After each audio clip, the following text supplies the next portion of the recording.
জাতীয় স্টেডিয়ামে এই মুহূর্তে বৃষ্টি ঝরছে। বাইরে কয়েকজন সাধারণ দর্শকের চোখের পানিও দেখে এলাম, কারণ বাংলাদেশ সিঙ্গাপুরের বিপক্ষে তাদের ম্যাচটা হেরেছে। হারলেও দর্শকদের কিন্তু হতাশা নেই, তারা জানিয়েছেন হারলেও বাংলাদেশ, জিতলেও বাংলাদেশ, বারবার বাংলাদেশের খেলা তারা দেখতে চান এই জাতীয় স্টেডিয়ামের মাঠে এসে, এবং বাংলাদেশের জন্যই বারবার গলা ফাটাতে চান, গর্জন তুলতে চান হামজা হামজা রবে। তো বাংলাদেশের এই হারের পিছনে আসলে কারণগুলো কি, সেটা হচ্ছে সাধারণ কয়েকজন ভক্তও বলেছিলেন, এবং আমরা যতটুকু বিশ্লেষণ করেছি বাংলাদেশের হারের আসলে কারণ কি, বাংলাদেশ কিন্তু শেষ 20 মিনিটে দারুণ খেলেছে, কিন্তু তারপরও বাংলাদেশ হেরেছে। বাংলাদেশ শুরুর দিকে অ্যাটাকিংয়ে গিয়ে ফিনিশিং করতে পারছিল না, ফিনিশিং লাইন আপে গিয়ে বা ফিনিশারের একটা বড় অভাব আমরা লক্ষ্য করতে পেরেছি। এবং এই ম্যাচে কিন্তু শেষ পর্যন্ত জামাল ভুঁইয়াকে নামানো হয়নি, সেই অভিযোগটাও কিন্তু অনেকে দিয়েছেন, কেন জামাল ভুঁইয়াকে নামানো হলো না। আর একটা বিষয় নিয়ে হতাশা আছে, সেটা হচ্ছে রেফারির সিদ্ধান্ত।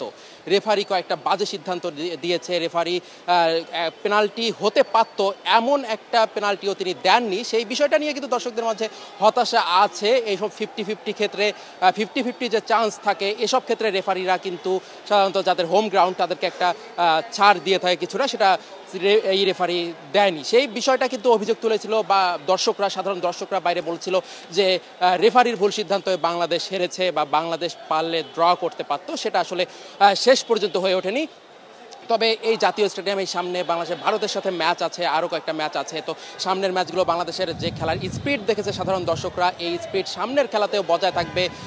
শেষে দারুণ কামব্যাক করেছিল, এবং হামজারা যেভাবে খেলেছে, অনেক দর্শক কিন্তু বলেছিলেন যে মনে হচ্ছিল মাঠে বসে ইউরোপিয়ান ফুটবল দেখছি। তো বাংলাদেশের পরের ম্যাচগুলো যখন হবে, সেই ম্যাচগুলোয় সাধারণত টিম কম্বিনেশনটা নিয়ে একটু সমস্যা ছিল। টিম কম্বিনেশনটা যখন প্রপার ওয়েতে ঠিক হবে, বাংলাদেশের যে ফরেন প্লেয়াররা আছে, যারা বিদেশ থেকে খেলতে এসেছে বাংলাদেশের হয়ে, বাংলাদেশের জার্সিতে, তারা যখন বাংলাদেশের আবহাওয়ার সাথে খাপ খাইয়ে নিতে পারবে, তখন কিন্তু এই দলটা দুর্দান্ত হবে।